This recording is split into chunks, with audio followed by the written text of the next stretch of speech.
Yes, ladies and gentlemen, welcome to the Built in Buffalo Tailgate Live, the pre-show for the Built in Buffalo Network. I am not DM3, but that is okay. He'll be back sooner rather than later. This is your boy ARich, Akeem Richens, and if you don't know me by now, please get to know me. I'm with my brother James Stokes. Stokes, how you doing today, bro? Feeling great. Sunday morning, man. Sunday morning. And, you know, as frustrating as the game was on Monday, it's one good thing about it is it was a short week, right? It happened on Monday night. It was Tuesday the next day. I know we had to go to work and listen to our co-workers talk their trash with our Buffalo Bills, but we get to have a quick lapse in memory, right? Because we go against the Las Vegas Raiders starting week 2. And before we get into this conversation with the Raiders, Bills versus Raiders, if you're watching on Facebook, please give this a like, give this a share. If you're watching on Twitter, please give this, X, give this a repost. Last but not least, if you are watching on YouTube, please give this a like. Please subscribe to the Built in Buffalo YouTube channel. Stokes, before we get into the Raiders, I want to know, what was your mindset waking up this morning knowing that you had Buffalo Bills football to watch at a 1 p.m. game, which I'm grateful for as well. We've been primetime a lot. I'm grateful for the 1 p.m. game. What was your mindset waking up this morning? It's one of those good feelings on Sundays. Like, I'm going to get to watch the Bills. And football in general, I love the game, and so waking up on a Sunday morning, it is a great feeling. I got up like an hour and a half before I normally do on Sundays, just because I was excited, just because I want like the antsy feeling that I feel about what's going on with the Bills. That makes my sleep a little bit more restless. I agree with you 100%. I was trying to stay focused and trying to stay busy with kids and work, but I was still anxious for this day to come.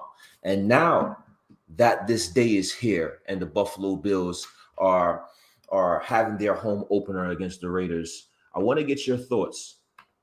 Some quick thoughts on the Las Vegas Raiders team as a whole. I know obviously we don't cover the Raiders, but from what you see on TV or what you hear about this team, what are your thoughts about this team and Josh McDaniels as a whole?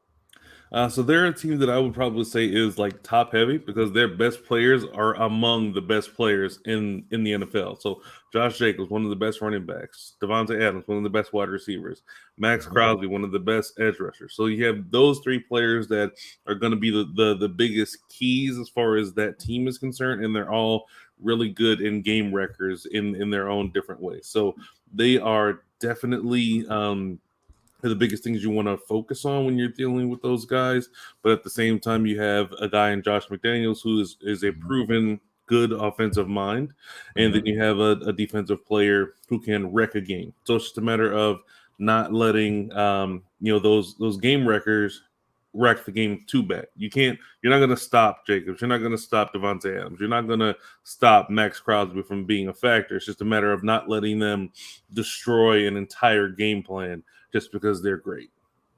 And I like it. And just to give my rebuttal on the assessment, I like Josh McDaniels as an offensive mind. I believe that he had a ton of success over there with the New England Patriots. And obviously Bill Belichick is going to get a lot of the praise, and Tom Brady's going to get a lot of the praise. But Josh McDaniel was a key cog in that system, and being successful for the New England Patriots as well. And in my opinion, he understood exactly when to get out of that situation. Tom Brady, he's seen the tea leaves and the writing on the wall with that organization, and how that organization and Brady didn't get along, and he felt that it was time for him to take that next step and go over to the Las Vegas Raiders. And I believe, like you said, they are a top-heavy team. They have a lot of talent on that top end with Devontae Adams and Max Crosby. They have Josh Jacobs. They have guys that, if you don't put on the game plan on the offensive side and defensive side of the ball and talk about their names all week, these are guys that can be thorns on your sides come game day. So I'm definitely interested to see how the Buffalo Bills respond against this Las Vegas Raiders group. Now, there's not the New York Jets. I don't believe they have that type of talent, but I do believe they do have enough talent to beat you if you're not coming and playing your A game. And I believe that Josh McDaniels has the offensive mind and capabilities of finding mismatches within a defense by his pre-snap reads and by going in motion pre-snap and doing things like that to find mismatches. So they are capable of beating you if you're not on your A game. Yeah, could not agree more. So they have a quarterback who is not really likely to get blown out in any game. He keeps teams in games no matter where he's playing. So it's going to be one of those games where the spread started out at 9.5 and now it's down to 7.5. So there's been obviously a lot of money coming in on the Raiders to not get blown out. Doesn't say the Bills are going to lose. It's just that Jimmy Garoppolo is not a guy that's going to lose by a lot of points. So he's going to keep them in the game. He's going to be they've got some players that are going to be able to continue to move the ball and keep the clock going. And so I think that does make sense as far as the point spread goes. I like it a lot. Let's get into some matchups, because obviously there's always key matchups in every game. What can our team take advantage of possibly, and vice versa? What possibly can the other team take advantage of for the Buffalo Bills? So I want to get into some key matchups, offensively, defensively, names, however you want to do it. What matchup are you looking at first and foremost as an individual matchup between these two teams? Max Crosby against Spencer Brown. If he's lined up on Spencer Brown and there is no one to chip, I'm going to be very, very, very, very worried because Crosby is probably going to eat Spencer Brown alive every time he's on. He's just really good. And Spencer Brown, there's just a lot of worry as far as his consistency. That's the biggest thing I'm going to be focusing on every time I see him lined up on Spencer Brown. If there's no tight end there, there's no running back on Josh's right side. So if there's no one over there, and I hope that they're not going to leave him on an island, say, "Hey, Spencer, go do your thing," and that wouldn't be good for the offense. That's probably the thing I'm going to focus most on, because on their offensive side, it's just a little bit easier or a little bit more difficult to pinpoint one specific thing. So how do you feel the Buffalo Bills and that offensive staff did last week in terms of Spencer Brown? When they seen him struggling, do you think they provided enough help, enough assistance, or you felt that the way the game plan was and the way the game was being played, the Buffalo Bills had no choice but to hope that Spencer Brown can hold his point of attack? How you feel they did with him? I feel like when you're facing a team with a really good defensive line, really good pass rushers, there's only so much you can do to effectively deal with one specific guy. Like Quentin Williams, there were times where he was lined up one-on-one with a guy and he killed him. So the defensive line was really, really good. So you end up having to be in a situation where Spencer Brown is one-on-one with a guy, and if he's not doing well, then he's not doing well. I think one of the things that was a bigger factor was the fact that if we know that Spencer Brown's getting eaten alive, we need more short passes. And Ken Dorsey did scheme a lot of guys open short. It's just that our guy didn't always go to that short read where it's like third and 4. Hey, this guy's open for the first down. Josh was like, nah, bro, I got other plans. Right. And then we deal with the situation we dealt with. Right. Agree 100%. Max Crosby is definitely a game wrecker for any team, including the Buffalo Bills. Last week against the Denver Broncos, Max Crosby, 5 tackles, 6 pressures, 1 sack, 1 tackle for loss, 2 quarterback hits. I even looked up his PFF grade. It was near a 90 PFF grade. So he was definitely a menace last week, and that's something that we definitely going to have to pay attention to on the offensive side of the ball. Where is Max Crosby on each snap? We have to recognize him on pre-snap each and every play, whether he's on Spencer Brown's side or Deion Dawkins' side. We don't talk about Deion Dawkins because that is not our weak link necessarily, but it's been times and situations where he get beat as well, and we need Deion Dawkins to be Deion Dawkins. If we have some concerns on the right side, we need to be have that staple and have certainty on the left side. And Deion Dawkins has to continue to provide that certainty today against Max Crosby. He has to be the protective of Josh Allen's blind side. And I know a lot of Josh Allen's issues stems from Josh Allen, and we'll talk about him a little bit later.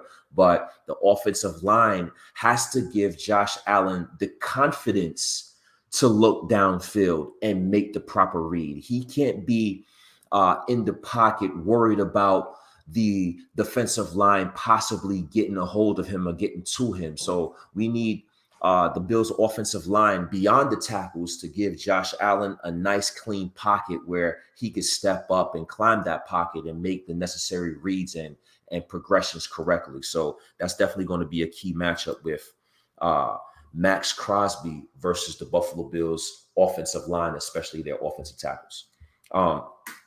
I want to go ahead and discuss another matchup, probably a matchup that is not being discussed as much, but I think is an interesting point of discussion because of the topics we've had of late in terms of offensive and defensive minded coaches. And a key matchup, in my opinion, is Josh McDaniels versus Sean McDermott, right? Because Josh McDaniels is an offensive guru that calls his plays, and he has this guy in Jimmy Garoppolo that he's comfortable with back in the New England Patriots days.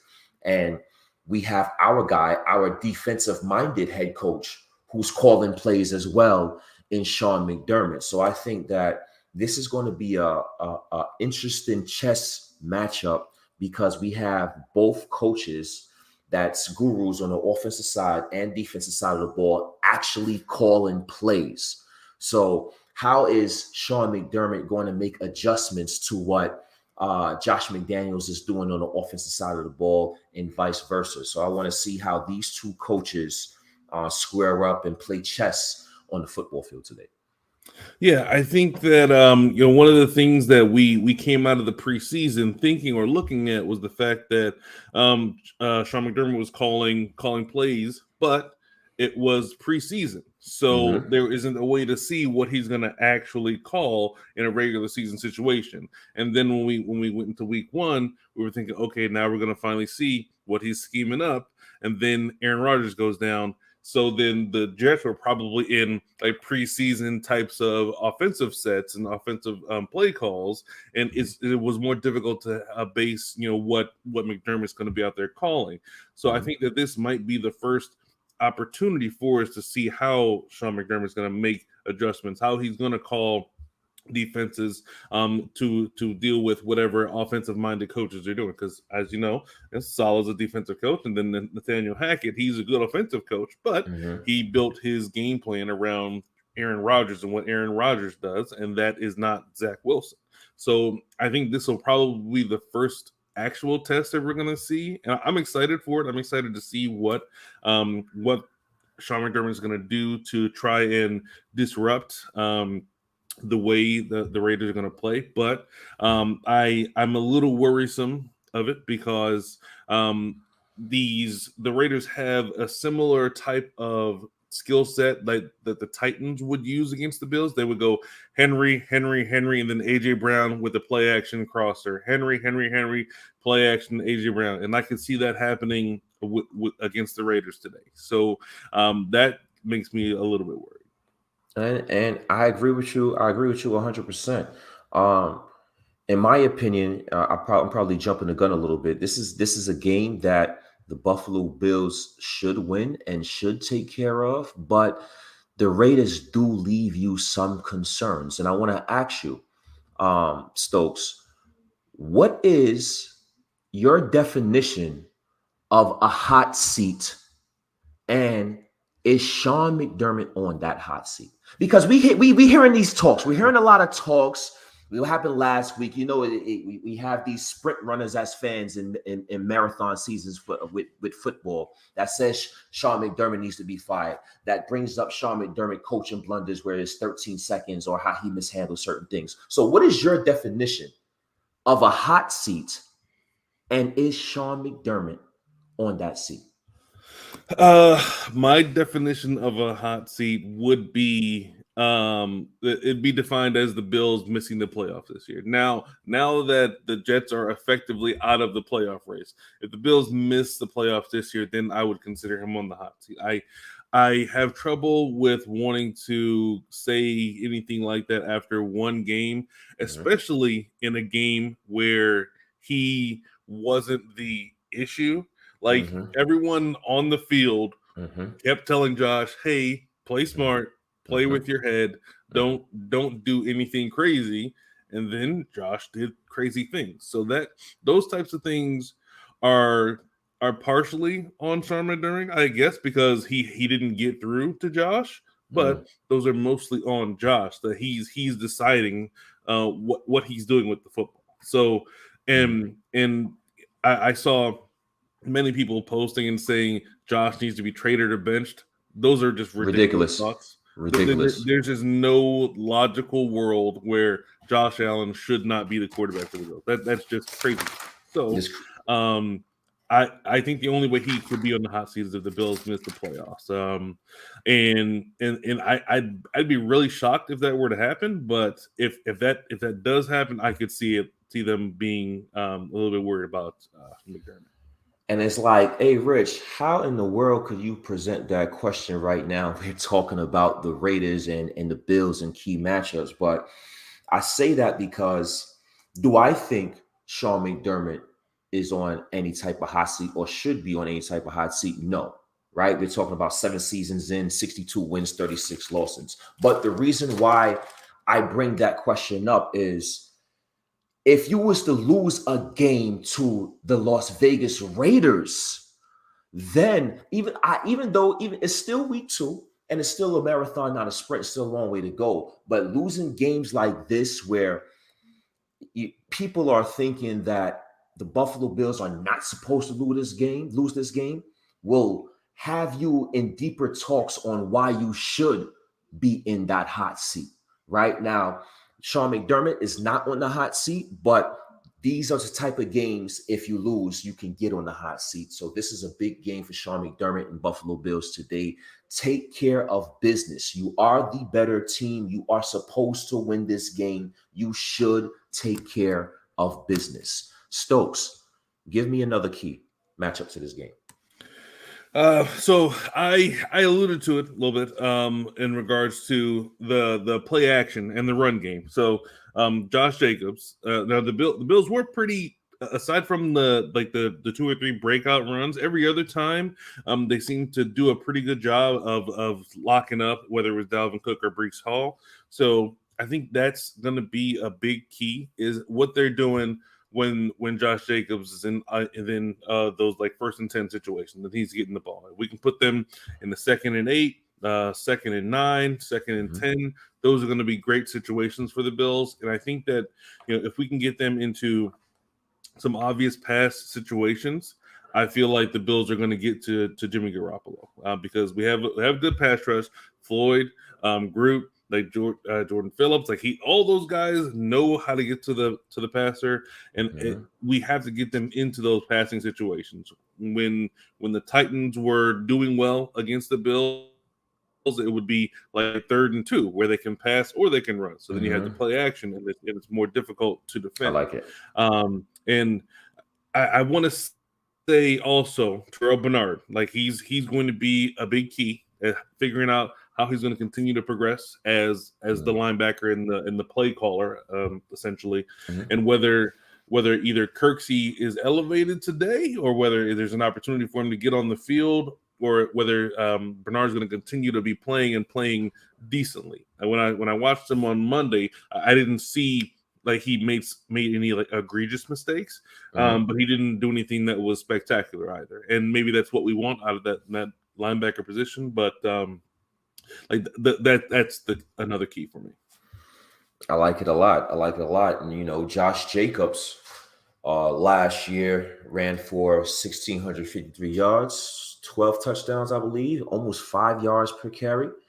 So he was definitely one of the better, if not the best running back in the league last year, and only having 19 attempts for 48 yards, 2.5 yards per carry against the Denver Broncos last week. And with Denver Broncos watching film and seeing what Breece Hall and the New York Jets was able to do with their 22 carries, rushing for 172 yards, I'm pretty sure Josh McDaniel is going to try to make that a point of emphasis to get Josh Jacobs the ball early, often, consistent, and hope that he can spring one, and hope that the linebackers can get out of place, and the defensive line can not hold their gap integrity, and Josh Jacobs can bust one. So the Buffalo Bills is going to be important for them, and like you said, Terrell Bernard to play well, to play physical, and definitely attack those lanes and make the tackle. Also, Micah Hyde, Jordan Poyer, they attack those rushing lanes as well, and take the right angles in pursuit. Angles in pursuit is very important, and I think that's something that we haven't done a particularly good job of as of late. So we have to get back to the basics and do the things that fundamentally we supposed to know how to do. So definitely Josh Jacobs against that Buffalo Bills rush D is going to be a point of emphasis in today's ball game. Yeah. I definitely agree with that. It's going to be one of those situations where the ends are going to justify the means, I feel. And we're going to go into the game and say, yep, of course the Bills figured it out. They figured out rush defense. Or it's going to be a situation where, well, the run defense is now an issue. So what are we going to do? Last season, the rush defense was pretty good. We had our defensive tackles. They were doing pretty well. Daquan Jones, like he was making a big difference in the rush defense. And just a matter of figuring out how things are going to look for us today. And I'm nervous and excited. Just a matter of it'll probably be a series to series situation. How I'm feeling. So after the New York Jets game, I got to sit back and I got to look at some things. I looked at some film. I wanted to see how players did individually. Then I looked at some numbers. I looked at some stats, and I noticed Stephon Diggs had a game. 10 receptions, 102 yards. He had a touchdown. But after Stephon Diggs, it wasn't that much production. You see Gabe Davis, 2 receptions, 32 yards. Dalton Kincaid, 4 receptions, 26 yards. Dawson Knox, 3 receptions, 25 yards. Today, who is the player beyond or besides Stephon Diggs you want to see elevate his game and stand out a little bit and make plays today against the Las Vegas Raiders? So I've got 2. So one is Dalton Kincaid. Like, continue to get him the ball. He looked very, very comfortable with the ball every time he had an opportunity against the Jets. And also Trent Sherfield, I believe it was Roy, who mentioned that. Mhm. Trent Sherfield, I want to see him out there because he can be really dangerous with the football. And I think he's a good player as far as run blocking goes. So if you have that guy on the field, then that can be a little bit of a domino effect as well. This defense is not going to be the Jets defense. So that's we need to get that out of our minds now. They don't have the corners. They don't have the full defensive line. They're missing their other edge rusher, Chandler Jones. So he's out. So we're only worried about Max Crosby and the rest of the defensive line. They aren't actual game wreckers, in my opinion. So, first of all, we have to get out of that mindset that we're playing the Jets again. We're playing a defense that's not as good. So we can probably do a little bit more as far as that goes. But yeah, so that's how I feel about that essentially. Got you 100%. And Gabe Davis. Gabe Davis is a guy that I want to see make some plays in today's game. He struggled last year against the New York Jets. He had quiet games. He had a quiet game last week. The Buffalo Bills still did enough to win that game. But coming into this week, it's going to be an interesting matchup between Stephon Diggs and Marcus Peters. I believe they both have flares and have swags to their game, and I don't think Marcus Peters would be a matchup problem for Stephon Diggs, but he's a guy that can be feisty and can be physical, right? So I'm looking for Gabe Davis on the other side to make some plays in today's game.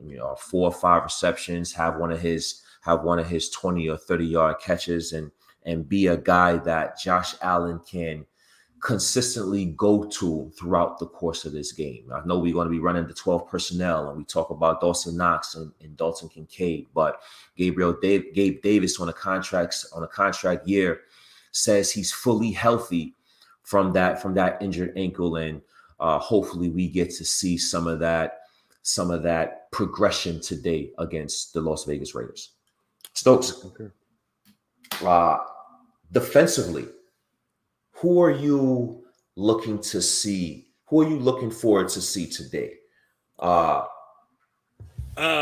So we've got the continued progression of Christian Benford, and it's also when we want to see how he does anytime Davante Adams is lined up against them. Like if they're lined up one-on-one, of course the thought process is that Davante Adams is going to eat him up. So like that's what we expect in our mind that's going to happen. But if he can just hold his ground, that's what we want. Hold your ground. Don't get beat for a touchdown by Davante Adams. That's more than anything else. And I feel like McDaniels is probably going to put Adams more so on Benford because Trey White, although he's probably not better than Davante Adams, he's a really good cornerback still. So as far as the matchup game goes, he'll probably be lined up on Benford or in the slot more often than not. So it's that matchup or that type of player, that I'm looking at is Benford and also Groot. I just want to continue to see him dominate and be as effective as I love watching him play. I love watching the way he defends the run. Like he stacks the offensive lineman very well. He can read and with those arms and with his height, like he's going to be a force. And I'm so excited to see him progress and to see how he's going to do continuously with guys around him like Floyd and Vaughn when they're back. It's just I love watching him play. Me as well, man. Me as well. Groot was one of them guys on the defensive side of the ball that I'm definitely looking forward to watching today. He looked like he's elevated his game to another level, and I'm hoping he could just stay healthy. He elevated his game last year before that ankle injury, and I think that ankle injury brought him back down to earth a little bit. And even when he came back from that ankle injury, I believe he was still battling some things. So I don't think he was himself after that injury last season. But this year, he looks like he's taken another step in progression. And I love the way, like you said, how he set the edge, especially at his frame. It's just ideal. He's an ideal edge setter edge setter at his frame, 6'7", 250, 60 pounds, long arms. He's just an incredible athlete that I'm glad that, Sean McDermott took advantage of in the draft, and he seemed like he's ready to explode and have double-digit sacks this season. And I think this game is another opportunity for him to be disruptive in doing so. Another guy is the guy right next to him, Ed Oliver. Ed Oliver made a play or two against the Jets. When Ed Oliver make a play, he's going to let you know that he made that play. Yep. That's one thing about Ed Oliver. In my opinion, he doesn't make enough of those plays to be doing all that, but hopefully he can make enough of those plays today, and he can start to consistently make those plays in the near future, so that the contract that he signed this offseason can be warranted. So Ed Oliver and Groot are two guys on the defensive line that I'm going to be looking at today, because the Las Vegas Raiders are not guys that are, at least that I know of, on the offensive side of the ball and that offensive line, that are all pro guys or Pro Bowl guys. So if we feel we have above average players at certain positions, we should be able to take advantage of those guys. Yeah, I agree. This is not going to be. This isn't the same situation as Monday. Mm-hmm. It's just a matter of how quickly they're able, as the Bills as a team, able to turn that page and just feel, hey, we can't do anything about what happened Monday. All we can do is control this next game, and whether we dominate the Raiders and whether we win this game. So that's all I hope that they're focused on. That's all I hope that they build on is that, hey, we got this matchup, we've got these players that we're facing. We can't replay Monday. So this is what we've got. 100% agreed. Ladies and gentlemen, you are now watching the Built in Buffalo Tailgate. James Stokes, ARich, Hakeem Richens. We're previewing the Las Vegas Raiders and the Buffalo Bills. And I want to get into our last topic. It's about 11:47 p.m. a.m. Eastern Standard Time. We got about a little over an hour away before the Bills face the Raiders. Our last discussion for the evening, before we head into our final prediction, Stokes, is Josh Allen. Josh Allen is our guy. Josh Allen is the guy that we hope is going to be back there as our franchise QB for the next decade. But he's had his struggles. He had his bumps in the roads. And as much as we like to compare players, we like to talk about guys as game managers. Jimmy Garoppolo, we faced one today. The New York Jets, I'm pretty sure they would love for Zach Wilson to be a game manager. Jared Goff is a game manager, and there's at least 5 or 6 more game managers in the NFL today at the quarterback position. And I say that to say this: would you want to see Josh Allen scale it back a little bit and become that game manager? We know his prowess. We know his athletic ability and that strong arm and what he's capable of doing when he's right. But when he's going through his struggles, do we want to see more Jimmy Garoppolo from Josh Allen, or do you want to see Josh Allen be Josh Allen? What's your thoughts on that? I feel like this is the Josh Allen experience. Like that's the only way I can describe. It's just an experience watching him play, and I feel like if they tried to tamp down what he does instinctively, I think that would make him a worse quarterback.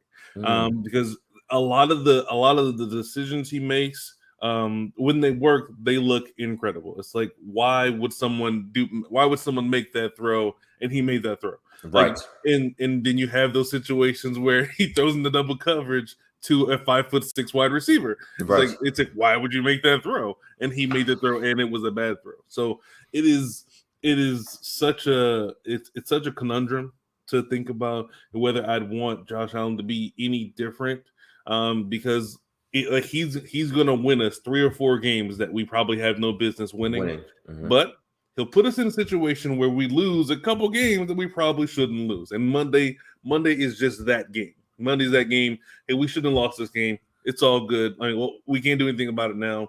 And I think where a lot of the frustration comes from as fans is that Josh Allen, every time something like this happens, he says, "It's on me. It's on me. It's on me. I'll be better. I'll be better." And then we have another game where he's not, quote unquote, better.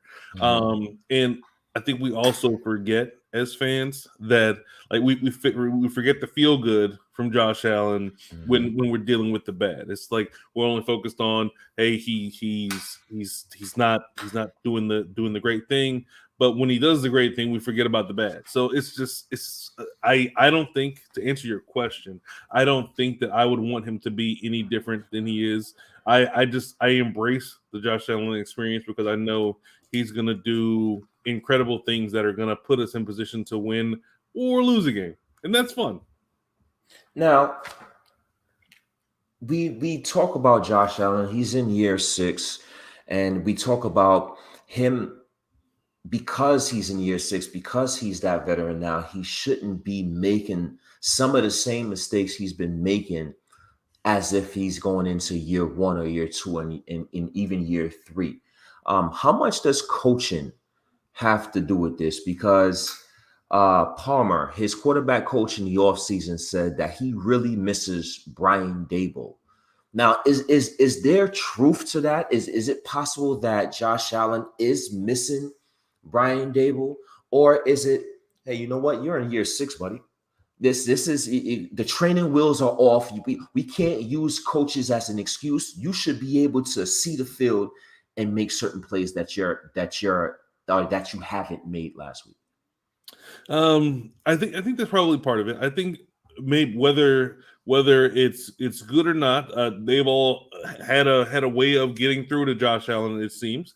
I think having guys like Cole Beasley helped him as well. I think his trust in Cole Beasley was like the same level of trust that he had with Diggs. So like with those two guys on the field, like he was able to trust that if he was going to throw short, he's going to be good. I've got Beasley for 5, 6, 7 yards anytime I want it, and then if not, I've got Diggs. So I think that there may be something to that, but at the same time, like coaching, like the coaches tell, hey, be smart, think with your play smart. Like they're all trying. I mean, I don't think that they would prefer for him to be as reckless with the football as he is. But you can only, like, if you have a child, you can only tell them to not make bad decisions as much as you can. You can say, hey, don't put your hand on the stove, it's gonna burn you. Hey, don't put your hand on the stove, it's gonna burn you. Oh dang, you put your hand on the stove, it burned you. Burned you. So it's just one of those situations where I can only do so much to put you in the best situation. Now, if you're just hard-headed, then you're just hard-headed. And I think there's just times where Josh Allen feels like he needs to make the play to win every single game, every single rep, and he doesn't need to do that. And that's just I don't know if that's coaching. I don't know if that's just in his head he's feeling that way.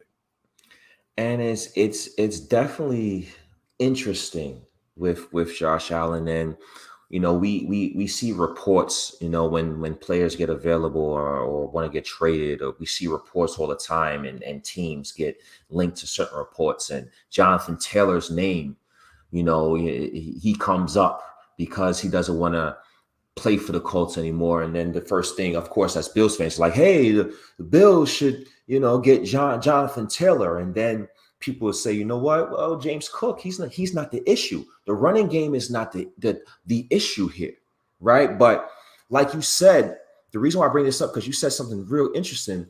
The Buffalo Bills, is it possible that they put too much on Josh Allen's plate, right? Is it possible that they've put so much on Josh Allen's plate that his entire tenure with the Buffalo Bills now is just, he has poor mechanics mentally, because he's the guy that has to make the correct play every play. And that's why I believe, you know, guys like Jonathan Taylor, name comes up in trade talks for the Buffalo Bills, because In my opinion, is he needed? Not necessarily, but he takes away some stress, right? How much do the Buffalo Bills have a player where they can just give the ball to and Josh Allen doesn't have to think about it, right?